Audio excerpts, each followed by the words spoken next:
All right, the S&P 500 and the Nasdaq 100 is what we're going to be talking about today. Now, the first thing we're going to do, we're going to jump right into the point. I'm going to get you ready for next week ASAP. Now, going into today, we had some interesting price action, but basically we just chopped. It was all day up, down, up, down, up, down, right? We opened up, pushed up, came back. It was just all day. It was nonsense, ridiculous. Now, when we look at the price action, there's a few things we need to talk about. I posted this on Twitter, but let me just get you right to the point.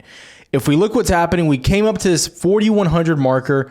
We come up, get rejected. Come up, get rejected. Come up, get rejected over and over and over. This is Bookmap, so you know, and this basically gives you level 2 data, but visualizing it. So it shows you where the buyers are, where the sellers are. It shows you where they're at in the book, etc. So we can see here that obviously you have a giant seller here. As you come up, it hits that wall, can't get past them, breaks down. You see they actually get up here, they kind of break through, get right above, but then they end up rejecting and buyers do not continue pushing us up.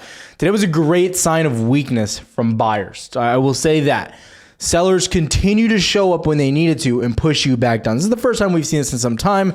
So this is kind of the foundation of what this video will be on. But I'm going to tell you there's very big news coming this week, specifically on Tuesday, that in my opinion will dictate if we fall back into the bear trend or we could possibly get a pretty monster push up to possibly making new local highs. I'm going to tell you, I promise Tuesday we'll give you the answer and we'll go into exactly why. Now, before we do that, I have to ask you to do two things. As always, you come to Option Drops to get the news, the unbiased opinions on the market, whether I'm bullish, bearish.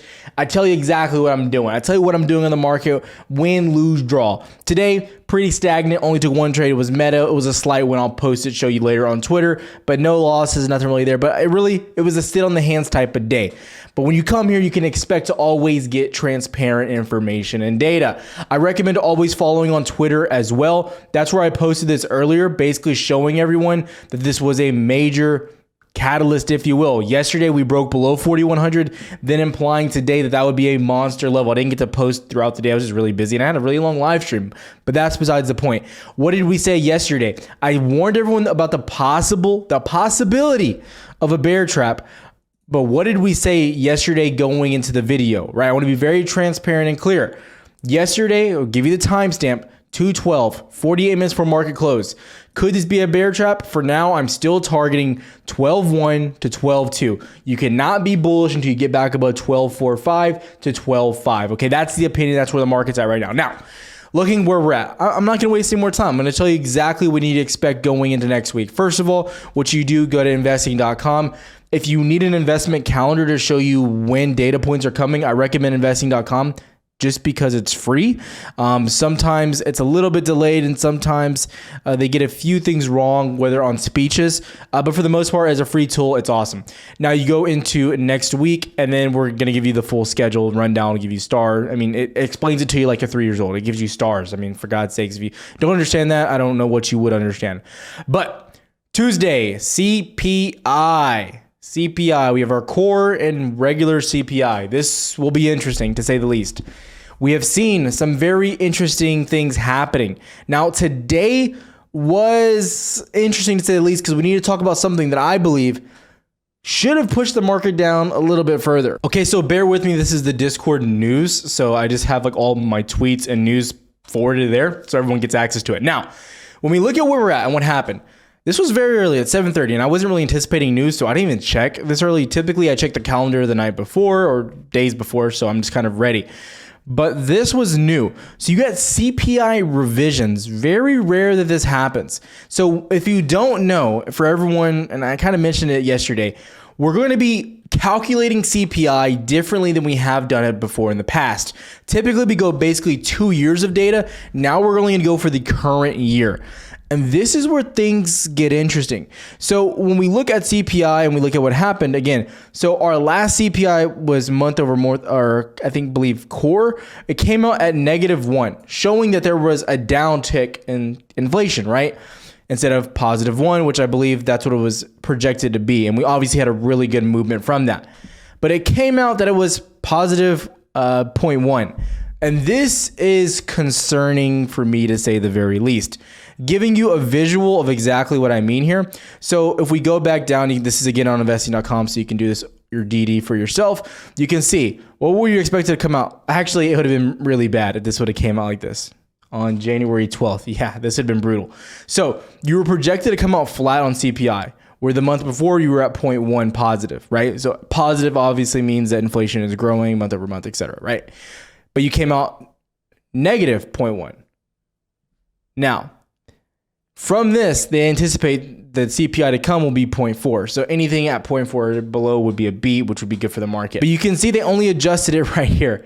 So this, in my opinion, could have been treacherous for the economy, and it really should have been, because it points to the thesis that we're not seeing as much of a decline that we hope you were and that we thought we were. And if this continues and this rolls over, I have to assume that's why the forecast is so damn high at 0.4. But if this continues, this will be bad. I'm going to tell you right now.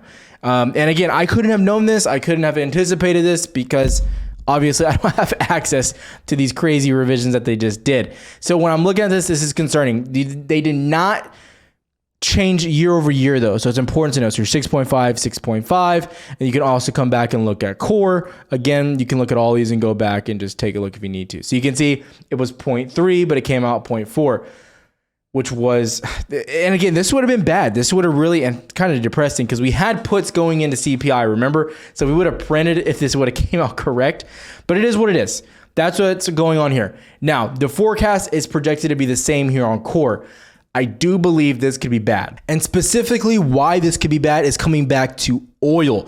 And this is something that we've been discussing. And I know people are like, well, Tyler, you got real bullish out of, or bearish out of nowhere. And I'm like, look, guys, what have I continued to say and time again? If data comes up bad, you will have downside. I've also pointed out that I do believe the only thing that will be the catalyst to push us down will be energy or rents. We know what's happening with China, and we know that that's causing a major effect. And I need to do a video on Japan and what's happening there, but we'll talk about that later. Now, if we look over December, and basically when you're looking at energy, you need to look at it as a lagging indicator. What does that mean? If the market's oil starts to shoot up, right? So during December, obviously we were dropping from November into December, right? Okay. Now, that doesn't mean when oil drops that the gas prices are instantly going to drop, right? I don't look at the market and say, oh my God, oil just dropped $5 a day. I'm going to go to the pump and fill up because prices are down. That doesn't make any logical sense. However, when you look at this, it's always like a lagging indicator. So if we look at January being really weak on oil, then probably the next CPI reading will be weak, not the current one. So you need to understand that. And you also need to understand the operations that go into this. It's kind of common sense when you really think about it, understanding the fact that you have to take the oil, refine it, etc., then sell it. And you have to understand what current supply you have and selling it where it's at. So when we look at where we're at with energy prices, during December, we started to base. And this was a very important part because if we go back month over month and look at what's happened, you've been on a very steep decline. You can see during October, or September, you had a little bit of a spike, but overall, you've been dropping. Now we're stagnating. This could be very bad. The one bright side, what I will say, is that natural gas is basically almost worthless. It's at almost all-time lows. This is disgusting. You're getting just railed right now. But if we look back at oil, and I think the barrel has to be our focus, this could cause some surprises with energy. We also saw what happened in Japan, and I don't want to go too much into this, but we know China is definitely increasing the price of oil. We also saw what Russia did with their natural gas and what they're doing with oil right now. This is going to cause the price of oil to rise. Sorry, it will, and it's going to. Now, the question is do we break out? Because we've stayed in this little range, but we need to break above 82 to really get bullish on crude. When we look at what's happening with gas companies, Exxon, boom, guess what? New all-time high today. Congratulations, Exxon. Remember when Biden said they were going to give their profits away because they were making too much money? That was pretty funny. ConocoPhillips, really monster day, pushing up. Oxy, pushing up. Great rally, 60 to 65 in the past few days. Only green part of the economy was energy. And I do believe if we look at something like SPY, the reason why you held up today was solely because of energy companies, in my opinion. You can disagree with you if you want, but I think this is the only valid statement. Again, I've been really bullish. But if you look at what's happening with the market, you have to be concerned now. Okay, why? What did we talk about? If you broke below our key demand on what? On Nasdaq, because Nasdaq was leading us, then we flipped to possibly becoming bearish. Now, we also need to understand we need to break a new low, a new local low. What does that mean? We need to break out of the trend. So right now, we're clearly we're probably still in it, to be honest, in this channel to the upside. In my opinion, you need to get below at least 12,000. I would feel better if you got below 11.9 to become a real bear. We need to make a lower low on the chart. We've only made higher lows on the daily and 4-hour chart. So we need to continue down to really get confirmation. And I want to give you food for thought. Remember when we flipped long? I want people to acknowledge and understand, if you've taken like trades on the channel or followed any of the stocks we've been tracking, we made a substantial amount over the past 2-3 weeks, okay? That's awesome. But understand where we got in. We didn't even trade 10.7 all the way up to basically 11.7, 1,000 points, right? We flipped bullish once we broke local highs here.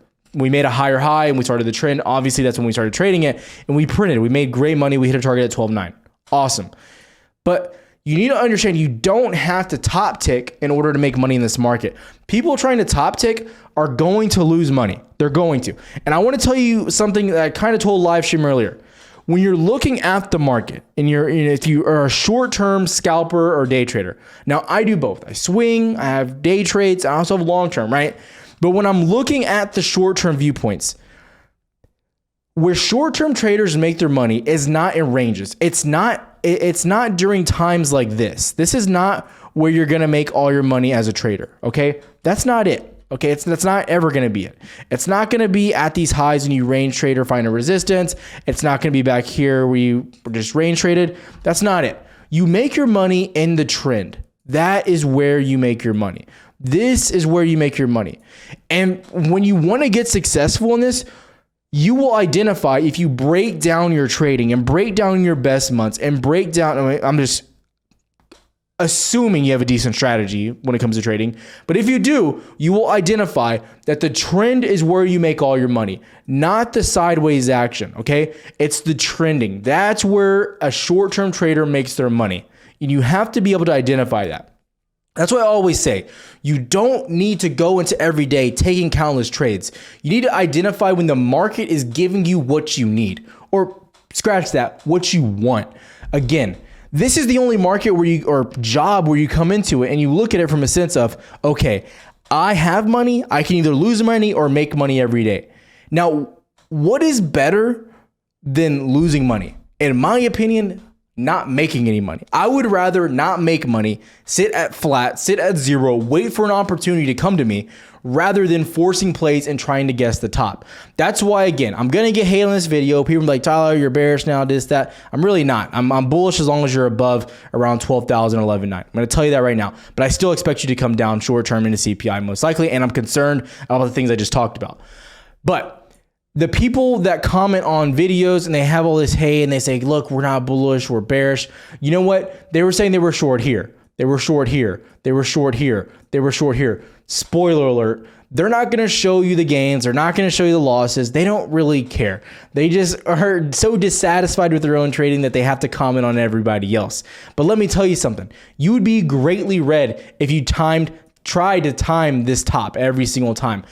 I'm not doing this to look good or be better than anyone. I post my losses. I posted my loss yesterday. I had about $1,000 loss yesterday.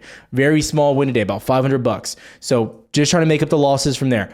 But I'm telling you, if you just sit there and you relax and wait for the setups and the trends and confirmation to come to you, I promise you, you will see success, or at least more success than you're seeing as you come to the market trading every day. There's no reason to trade every single day. I'm going to tell you right now, there's very few times that I come to the market that I'm like, oh my God, every single day this week, it was fantastic, right? You need to be okay not trading, okay? You got to be okay kind of where Everyone else doesn't know what's going on. It's okay when that's happening, right? That's why I said when you're on this downside, I just wasn't trading that much. Once you broke below that key level, then I was like, all right, maybe we can try to trade some downside here today. And that's what we did. That's why I say every single day I'm trying to go in liquid again and again and again until we confirm a breakout in either direction. That's what I'm doing right now. I'll see you on Monday. I'll have a video on Sunday going over expectation stocks I'm liking. I want to see how futures open up, but that's what I'm doing right now. And again, the biggest thing right now that I'm looking at the markets, this battle of 4,100, let me tell you, it's been a show. And right now, again, if you're bearish, you got to be happy. To say the least, you got to be happy. You've seen a lot of rejections at this 4,100, and giving you a better viewpoint of what happened here. Honestly, it was like picture perfect, but it happened in the after hours, go figure. You break down, you retest 4,100, and then you just get stuck below it. This is price action. This is what we want to see. You can also see on NQ, I'll have all these charts posted on Twitter for you guys, so don't worry. But on NQ, what did I say here? Again, supply. I drew this out for everyone in Discord this morning. This was your supply zone on a 2-hour time frame. Boom. Rejection. Continuous rejections this morning. Come down to like the 30 minutes to get even more viewpoints of what's happening here.